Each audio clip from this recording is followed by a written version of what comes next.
ازيكم يا بنات؟ عاملين ايه؟ يا رب تكونوا كلكم بخير. النهارده هعمل معاكم ريفيو عن كل الفاونديشنات اللي انا جربتها في حياتي، ومين الاحسن ومين الاوحش من اول بدايه حياتي المهنيه من زمان زمان زمان لحد دلوقتي، او لحد الفاونديشنات اللي لسه لحد دلوقتي مستمره معايا واللي لسه برجع اشتريها. في فاونديشنات مش هتكون معايا، وفي فاونديشنات هتكون معايا، وفي فاونديشنات هتكون خالصه وهوريها لكم. المهم يعني عشان مطولش المقدمه اكتر من كده، لو عايزين تعرفوا ايه هي الفاونديشنات دي تابعوا الفيديو للاخر. اول حاجه عشان نكون متفقين ايه هي الحاجات اللي انا هتكلم فيها. اول حاجه هتكلم فيها الفاونديشن بيقعد فتره قد ايه، الفاونديشن بيغطي بنسبه كام في الميه، يناسب اي نوع بشره، بيبين الخطوط ولا لا، وبيبين المسام ولا لا، وفي نفس الوقت الفينش بتاعه بيكون شكله يعني الفينش بتاعه مات ولا بيلمع شويه ولا ايه النظام بالظبط. اول فاونديشن خالص استخدمته في حياتي، انا كنت في الاول بستخدم البودره المائيه، فبعدين كنت لا افقه اي شيء خالص، وابتديت ان انا اتابع بقى فيديو بلوجر ويوتيوبر وناس زي كده، فكانوا بيتكلموا عن انواع انا مش فاهماها ومش عارفه هما بيجيبوا الانواع دي منين. بس عرفت ان عندنا مزايا في اسكندريه بيبيع فاونديشنات، فقلت ان انا هروح هناك وهسال بقى على الفاونديشنات الموجوده وكده. كان بالنسبه لي ساعتها التارجت ان انا داري الحمار اللي في بشرتي من هنا. اول فاونديشن استخدمتهولي كان بورجوا هيلثي ميكس، انا فاكره كويس قوي غطليش الحمار بنسبه كويسه، وانا كنت بقى عندي تخيلات وتوقعات كبيره كبيره في الفاونديشن سعادتك ساعتها يعني، فلقيت ان هو مش نافعني خالص. بس كان الفاونديشن الوحيد اللي ناسبني هو الفاونديشن بتاع ارديكو ريتش تريتمنت فاونديشن، اللي هو ده اهو، اللي هو ده هحط لكم صورته اوريدي من قريب عشان تبقوا عارفينه. ده اول فاونديشن خالص استخدمته في حياتي، الكلام ده كان تقريبا من 6 سنين، اكيد دي العبوه دي مش معايا من 6 سنين يعني، بس خلص ورجعت اشتريته، خلص ورجعت اشتريته تاني، بقالي 6 سنين بستخدم الفاونديشن ده. الفاونديشن ده ايه المميزات بتاعته ايه العيوب بتاعته؟ هبتدي بالمميزات عشان انا شخصيه متفائله بطبعي. حاجه خالص هتكلم عنها في الفاونديشن ده هي التغطيه بتاعته. التغطيه بتاعته تقريبا بنسبة 70% ل 75%. بيثبت قد ايه على البشرة الفاونديشن ده؟ الفاونديشن ده تقريبا بيثبت 8 ساعات او 9 ساعات على البشرة، وبعد كده بيبتدي يروح بالتدريج. وكمان هو مش بيبين المسام، مش بيبين الخطوط، شكله طبيعي جدا جدا على الوش، عشان كده انا بحبه. اقل فاونديشن استخدمته كان بيطبع، كل الفاونديشنات اللي انا استخدمتها بتطبع، بس ده يعتبر من اقل الفاونديشنات اللي بتطبع. العيب الوحيد من وجهة نظري فيه ان هو لما بتيجي تحطيه كذا طبقة فوق بعض بتحسي ان هو بيبتدي يرمل شوية، فهو يعني ده العيب يمكن اللي ضايقني شويه فيه. بس هو اوريدي التغطيه بتاعته كويسه، بس مش من الفاونديشنات اللي تقدري تبنيها، مش بيأكسد زي ما قلت، مش بيخطط، شكله طبيعي. الفاونديشن ده سعره تقريبا من 300 ل 350. الفاونديشن ده بالذات من ارديكو ينفع للبشره العاديه والبشره الجافه. تمام، ده كان اول فاونديشن خالص استخدمته. نيجي للفاونديشن التاني وهو الفاونديشن ده من فلورمر، الدرجه بتاعتي كانت درجه 204. الفاونديشن ده سعره تقريبا 270 جنيه، عشان دي اهم حاجه البنات بتهتم بيها. نيجي بعد كده للتغطيه بتاعت الفاونديشن ده. التغطيه بتاعت الفاونديشن ده كانت تقريبا من 75% ل 80%. التغطيه بتاعته كانت كويسه جدا. نيجي للثبات بتاعه، ثباته برده كان كويس قوي قوي، ثباته تقريبا كان بيقعد 8 ساعات او 9 ساعات، وبرده بيبتدي يروح على مدار اليوم. الحاجات اللي ضايقتني في الفاونديشن ده، الحاجات اللي ضايقتني في الفاونديشن ده ان هو بيبين المسام. كل الفاونديشنات بتاعت فلورمر بتبين المسام بالنسبه لي، مع ان انا المسام بتاعتي مش قويه، بس هو بيبين المسام. ولو عندك خطوط وما ثبتوهوش ببودر بيدخل في الخطوط شويه. انا ملحوظه للناس اللي ما تعرفنيش، انا ما بثبتش اي فاونديشن خالص ببودر، فكل اللي هكلمكم عنهم دول وكل الثبات اللي انا بتكلم عنه بيبقى من غير بودر. تمام، عشان نكون متفقين، والموضوع ده ما فيهوش جدال وما فيهوش نقاش، ومش هغير فكرتي عن البودر، ما بحبهاش. وكمان من الحاجات اللي ضايقتني فيه ان هو باين على البشره ان انتي حاطه فاونديشن مش من الفاونديشنات الطبيعيه. يعني الفاونديشن بتاع ارديكو ده باين ان هو طبيعي، لكن الفاونديشن بتاع فلورمر باين ان هو طبقه على البشره. تمام، دي الحاجات اللي انا ما حبيتهاش في الفاونديشن ده والحاجات اللي انا حبيتها في الفاونديشن ده. الفاونديشن اللي حبيته بعد كده واستخدمته بعد كده هو كان الفاونديشن ده من هيلثي ميكس، بورجوا هيلثي ميكس. الفاونديشن ده من احلى الفاونديشنات اللي انا جربتها في حياتي، مش كتغطيه لا، كان انتي لما بتكون بشرتك تعبانه. انا عن نفسي لما ببقى بشرتي تعبانه اي حاجه بحطها عليها بتبين ان انا بشرتي تعبانه زياده، ما عدا الفاونديشن ده. الفاونديشن ده بيديكي اشراقه كده طبيعيه وصحيه وجميله. الفاونديشن ده سعره تقريبا 350 جنيه، درجتي فيه كانت 56.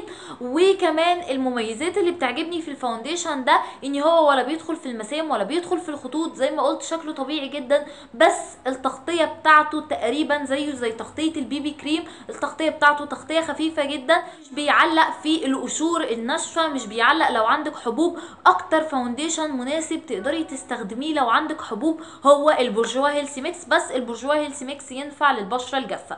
معظم الفاونديشنات اللي انا بتكلم عنها النهارده هتبقى بتنفع للبشره الجافه.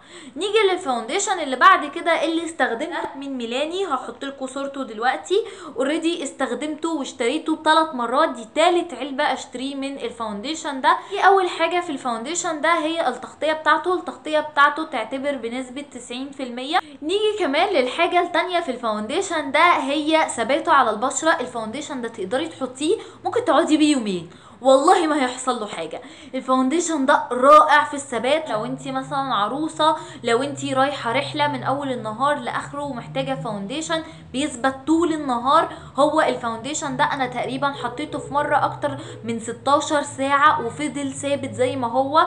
رحت رحله ورجعت وفضلت سهرانه بعد الرحله، فضل ثابت زي ما هو كاني لسه حطاه. بيجي تقريبا بعد 12 ساعه بيبتدي ان هو يخف شويه، مش بيدخل في المسام، مش بيدخل في الخطوط، شكله يعني بين البنين، يعني بيبان مثلا بنسبة 60% على البشرة ان انتي حاطة فاونديشن. مش شبه البورجوا هيلثي ميكس، مش شبه الارديكو، مش شبه الفاونديشنات اللي هي بتبان ان هي طبيعية. بس الفاونديشن ده ما تنسوش ان هو يعتبر من الفاونديشنات الفول كافريج. فالفاونديشن الفول كافريج ان هو يبان بس ما يبانش قوي على البشرة، دي ميزة مش عيب فيه. الفاونديشن ده سعره من 280 جنيه ل 300 او ل 330 على حسب السيلر اللي انتي بتشتري منها. دي كمان من ضمن الحاجات اللي فيه. العيوب اللي ما عجبتنيش في الفاونديشن ده ان هو بيأكسد شويه وان هو بيبان على البشره ان هو فاونديشن، بس يعني دي مش عيوب قوي. الدرجات بتاعته في رينج درجات كبيره جدا. كان الاول مش بينفع غير للقمحي، بس دلوقتي اوريدي طلعوا منه تقريبا 3 درجات للناس البيضاء قوي قوي قوي. نيجي للفاونديشن اللي بعد كده اللي استخدمته كان لوريال، اللي هو لوريال لومي، اللي هو بيدي جلو للبشره. الفاونديشن ده برضو من الفاونديشنات الحلوه قوي، بس مشكلته ان هو مش متوفر، لازم حد يشتريهولك بالاوردر، دي حاجه اساسيه لازم يعني تبقي عارفاها. مش زي مثلا الميلاني، مش زي الارديكو، مش زي الاي جيرل، مش زي الفاونديشنات المرطرطه في كل مكان حتى لو هتشتريها اونلاين. تمام. اللوريال لومي ده من احلى الحاجات اللي عجبتني فيه ان هو خفيف جدا على البشره، بتحسي ان بشرتك بتتنفس. نفس فكره البورجوا هيلثي ميكس، برضو مش بيبان ان انت حاطه حاجه على بشرتك، بس التغطيه بتاعته ما تعتبرش تغطيه فول كفر، تعتبر تغطيه متوسطه. رينج الالوان فيه كان حلو جدا. سعره تقريبا من 350 ل 380 على حسب السيلر اللي انت بتشتريه منها.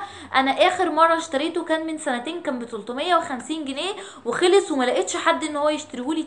نيجي للفاونديشن اللي بعد كده وهو الجوردانا الاتنين في واحد، كنت عامله عنه برضو ريفيو، هو والفاونديشن بتاع ميلاني. بصراحة الفاونديشن ده ما حبيتهوش قوي، بس هو يعتبر لطيف شغال بالنسبة لسعره. الفاونديشن ده سعره كان 130 جنيه، الدرجة بتاعتي فيه درجة 6. الفاونديشن ده التغطية بتاعته تعتبر تغطية متوسطة، بيثبت تقريبا من 6 ل 7 ساعات، ده اخره خالص. بعد 7 ساعات بيبقى منتهي، يعني ما بيبقاش موجود تقريبا خالص على بشرتك. بيدخل في المسام شويه، بيدخل في الخطوط شويه، ناشف على البشره، ما ينفعش للبشره الجافه، ينفع للبشره الدهنيه. ده يعتبر فاونديشن وكونسيلر في نفس الوقت، بس للامانه هو مش كونسيلر قوي، فهو من الفاونديشنات اللي ما حبيتهاش قوي، بس بالنسبه لسعره ده احسن حاجه موجوده بالسعر ده. تمام.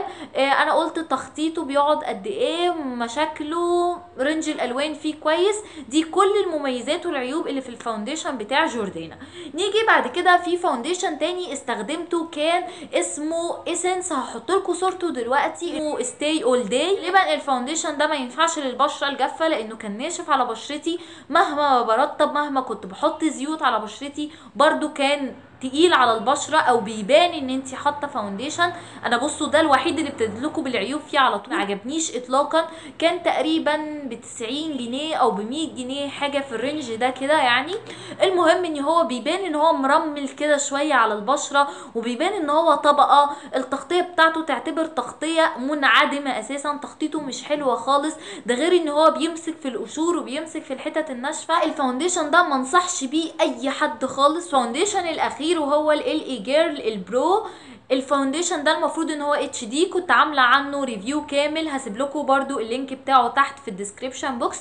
الفاونديشن ده من احلى الفاونديشنات اللي انا جربتها في حياتي. انا عارفه ان في فاونديشنات انا قلت لكم من احلى من احلى، بس التوب بتاع الفاونديشنات دي جمع تقريبا كل الحاجات اللي انا محتاجاها في فاونديشن واحد. التغطيه بتاعته تعتبر فوق المتوسطه يعني شويه، ممكن تقدري تقولي متوسطه، ولو حطيتي له طبقه تانية تقدري ان هو تقولي ان هي فوق المتوسطه. الفاونديشن ده تقدري ان انت تحطي طبقات عادي، مش بيكلكع مش بيكتل مش بيبقى كيكي. الفاونديشن ده كمان ميزته ان انت اول ما بتحطيه بتحسي ان كأن في فلتر كده اتحط على وشك. لو عندك حبوب تحت الجلد او لو عندك مسام واسعه او لو عندك خطوط، الفاونديشن المثالي بالنسبه لك هيكون الفاونديشن مناسب جدا جدا للتصوير، لان هو زي ما قلت اتش دي، بيدي تغطيه فيها نسبه لمعان شويه. الفاونديشن ده ينفع للبشره الجافه والمختلطه والعاديه. البشره الدهنيه بيتهيألي ان هو مش هيبقى كويس معاهم.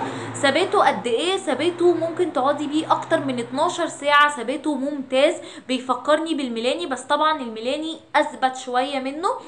العيوب بتاعه الفاونديشن ده بصراحه ما لقيتلوش عيوب، بستخدمه بقالي فتره دلوقتي، بقيت كل ما اجي ابقى رايحه مشوار او ابقى محتاجه فاونديشن احطه، ايدي على طول تروح للفاونديشن ده. من احلى الفاونديشنات اللي انا جربتها، ده كان سعره 280 جنيه وفي ناس بتبيعه ب 250 جنيه.